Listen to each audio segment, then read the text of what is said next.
Okay, let's talk about a system that holds the biometric data of over a billion people. We're going to dive deep into the official data behind India's Aadhaar project, and trust me, the scale is almost impossible to imagine. Right, so to really get Aadhaar, you have to wrap your head around just how massive it is. We're not just talking about another ID card here. Think of it more like the digital nervous system for an entire nation. And here it is, the headline number.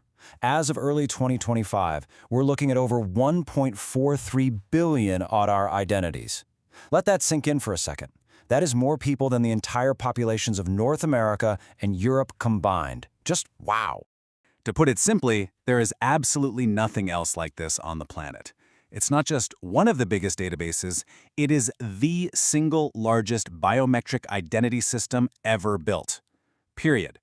So what does that huge number actually mean on the ground? Well, it translates to nearly universal coverage for India's adult population, about 99%. To get to that level of saturation in just over a decade, that's pretty incredible. So the big question is, how on earth does an engine this massive actually run day to day? You know, it's not enough to just hand out an ID.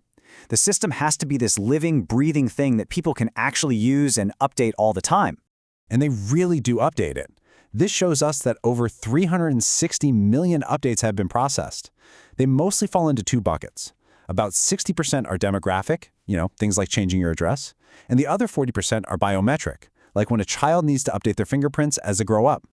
And the system has some really clear rules for these updates. It's flexible where it needs to be, right? So you can change your address or mobile number as many times as you need. But for the really core stuff, like your name or your date of birth, it's way stricter. It has to be, to protect the integrity of the system. It's a really smart balance between being user-friendly and being secure. This all leads to its most important job, authentication.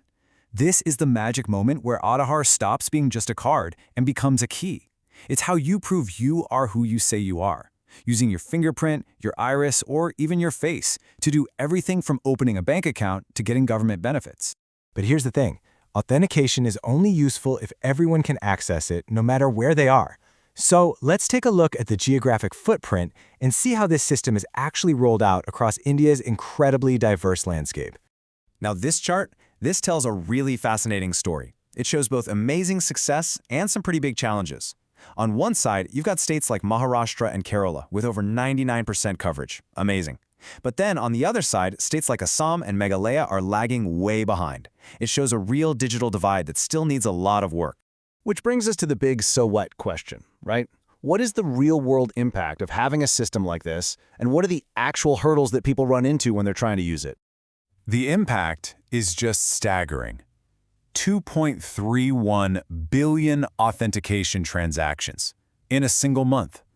This is not a system that people use once in a while. It is the absolute backbone of countless daily interactions in India's booming digital economy. And it's not just big, it's growing like crazy. eKYC transactions, that's basically know your customer for instant ID checks, they're up 24% year over year. But get this, face authentication has exploded with a massive 135% jump. That shows a huge shift towards newer, easier to use tech. And that's the million-dollar question, isn't it? The big picture numbers point to a massive success. But what does it actually feel like for a regular person who's just trying to use the system? And well, this is where the data reveals some serious problems. A third of users say the update process is difficult. 1 out of every 5 times someone tries to update their info, it just fails. And the mobile number issue is huge. A shocking 39% of people haven't even linked a mobile number, which can totally lock them out of services. These are the real-world headaches.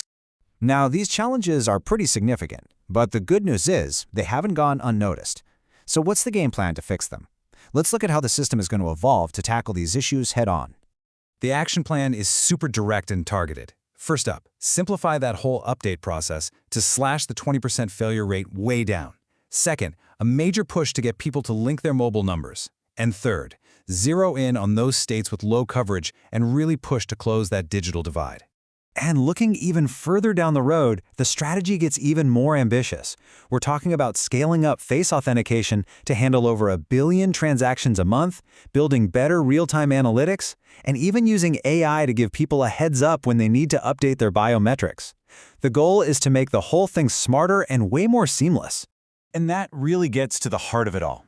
The technical achievement is just undeniable. That foundation has been built. But the real test of its success, the challenge that's still ahead, is making sure this incredibly powerful tool is something that every single person can actually access, use, and be empowered by.